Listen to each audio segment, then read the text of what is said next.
We talked about some different types of stress in the last video, but there's also a type of stress which can unlock even more physical and mental potential. I'm not saying that anyone is going to be able to train themselves to the point where they can access this potential. All I'm saying is that it exists, which is highly interesting and hopefully outlines the possibilities that exist and the reason that accessing more of your mind and more of your emotions is so potentially powerful. So, with that in mind, the first example is something called a flashbulb memory. And this demonstrates the ability we have to memorize things in vivid detail if we think the event is important enough.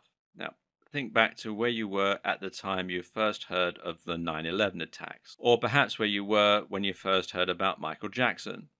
Or alternatively, consider a moment that was particularly important in your own life, for good or bad. Chances are that you can remember these events in far more accurate detail than you can other parts of your biographical memory. This is what's known as a flashbulb memory. Partly, this is the result of repeated rehearsing. When something important happens, we play it over and over again in our minds. But it's also the result of neurotransmitters being released that change the way the memory is laid down and make those connections significantly stronger. Then there's crisis strength. Crisis strength, also known as hysterical strength, is the name given to incidents where people suddenly tap into incredible strength. The classic example here is the mother who manages to lift a vehicle off of their trapped child underneath. How is this possible? While there is very little in the way of scientific research looking at this phenomenon, there is a real theory as to how it might work. Now, when you contract your muscle normally to lift something, your brain sends signals that travel through your central nervous system to the neurotransmuscular junction. Acetylcholine, yes, the neurotransmitter, is released, and this causes muscle fibers to fire. Only we're never quite capable of recruiting 100% of those muscle fibers. On average, we recruit around 30% of them, and even a trained athlete will only be able to get up to around 50%.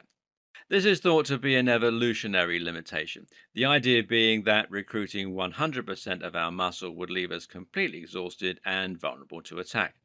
Moreover, it could actually cause injury by placing too much strain on our connective tissues and joints. But to demonstrate the kind of strength we actually have hidden away, just watch someone who gets an electric shock and gets thrown across the room. This is caused not by the electricity itself, but by the individual's muscles when they forcibly contract in response to the shock. This causes them to access 100% of their muscle fiber, which is enough to catapult them across the room, even if they weren't using a jumping technique. And there's one other way we seem to be able to tap into greater muscle contraction by stimulating the release of catecholamine, the neurotransmitters, and the fight or flight hormones. And it's hypothesized that under times of intense stress, we can engage much more muscle mass and thereby achieve superhuman strength. And again, this is a spectrum. Actually, causing even a minor fight or flight response is enough to somewhat increase your strength in the gym. Studies show that if we train with loud noises in the background, or if we train by shouting, which also stimulates the release of similar hormones, we're actually capable of engaging more muscle.